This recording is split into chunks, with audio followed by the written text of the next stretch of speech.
اپنی جگہ. آج میں یہ جو جس جگہ پر یہاں پر کھڑی ہوئی ہوں ریلوے لائن کا علاقہ, میرے رائٹ پہ یہ کیمرہ مین دکھائے گا جس اتفاق فاؤنڈری کی بات ہوتی ہے کہ جی وہ تو کب سے بند پڑی ہے, جدی پشتی امیر تھے, اس کو بیچا تھا, اس سے کچھ پیسے لیے تھے, اس کے بعد جا کے بڑی بڑی اسٹیل ملز لگائی ہیں, کہیں قطر میں اسٹیل ملز لگائی ہیں, کبھی دبئی میں اسٹیل ملز لگائی ہیں, اور یہ جو باتیں ہوتی تھی یہ ہے وہ بیسیکلی اتفاق foundry and work shop limited. یہ ہمیں بتایا گیا ہے کہ زیادہ سے زیادہ جو اس کا رقبہ ہوگا وہ 10 مرلے کا اس کا رقبہ ہوگا. فیکٹری کی زمین 700 کنال کے وسیع رقبے پر پھیلی ہوئی تھی. اوپر سے نیچے تک یہ آپ دیکھ سکتے ہیں, اوپر تو اب یہاں پہ کسی کی رہائش ہے, لیکن نیچے کا بہرحال یہ جگہ تھی جہاں پر یہ آفس بنایا گیا تھا, یہ اتفاق foundry and work shop limited. تو یہ وہ اتفاق فاؤنڈری ہے جس کو بڑی اہمیت حاصل ہے, جو ایک تاریخ ساز فاؤنڈری ہے جو کہ سونا اگلتی ہے, جو کہ سریا نہیں اگلتی, جو سونا اگلتی ہے, اور اس نے سونا اگلا اور سونا اگلا, اور اس فاؤنڈری سے پتہ نہیں کتنی اسٹیل ملز لگ گئی, کتنی اسٹیل ملز بک گئی, کتنی اسٹیل ملز ختم کر دی گئی, اور پھر نئی اسٹیل ملز لگ گئی. میں یہاں پہ کچھ لوگوں سے ذرا یہاں پہ بات کرنا چاہوں گی, اگر ہم سے کوئی بات یہاں پر کر سکے. یہ کیا ہے؟ اتفاق شو روم فاؤنڈری تھی یہاں پہ ان کے. اتفاق فاؤنڈری جی کس کی تھی؟ میاں نواز صاحب کی. اور ان کے والد صاحب کی؟ ہاں جی, میاں شریف صاحب کی.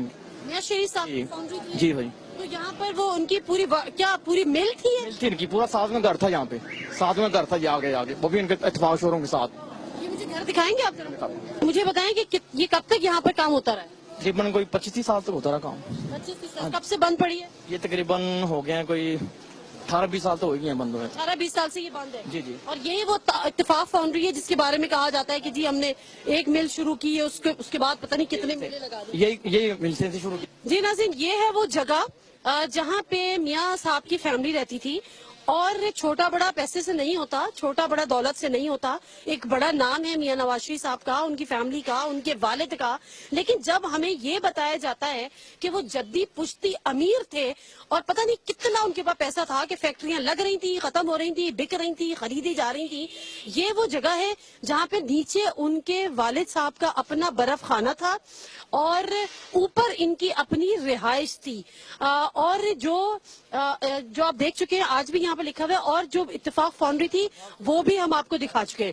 یہ سامنے یہ جو کمرے بنے ہوئے ہیں, یہ میرا خیال ہے آج بھی چھوٹے چھوٹے جہاں پہ بھی بتایا کہ وہ بھٹی کا لوہے کا یہاں پر کام ہوتا تھا, بلکہ اس کے اوپر آج بھی اتفاق شوگر ملز بھی اس پر لکھا ہوا ہے.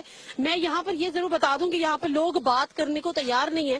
اگر ان سے ہم پوچھ رہے ہیں کہ جی یہاں پہ کون رہتا تھا, کیا ہوتا تھا, تو یہاں پر لوگ نہیں بات کرے, سوائے چند ایک کے جنہوں نے اتنی ہمت کی کہ ہمیں بتا دیا, شاید معصومیت پہ, کہ بہرحال یہ وہ جگہ ہے جہاں پہ نواز شریف صاحب اور ان کی فیملی اور وہ ان کے جو والد صاحب یہاں پر رہا کرتے تھے. میاں شریف صاحب یہیں سے انہوں نے اپنے کاروبار کا آغاز کیا, اس گھر میں رہتے تھے, نیچے ان کا اپنا برف خانہ تھا. ویسے میں پہلی دفعہ سن رہی ہوں کہ شریف برادران جو ہے وہ کوئی برف خانہ بھی ان کا تھا. ان کا اپنا تھا کہ اور چلا؟ اپنا تھا, ان کا اپنا تھا. ہاں جی, اپنا خانہ سامنے سارا تھا. وہ سارا توڑ تکر یہ یہاں سے شروع ہوتا ہے تو وہ اخیر تکر برف خانہ ہی تھا یہ سارا. اور ان کا اپنا تھا؟ اپنا تھا ذات. میاں شریف صاحب خود چلاتے تھے؟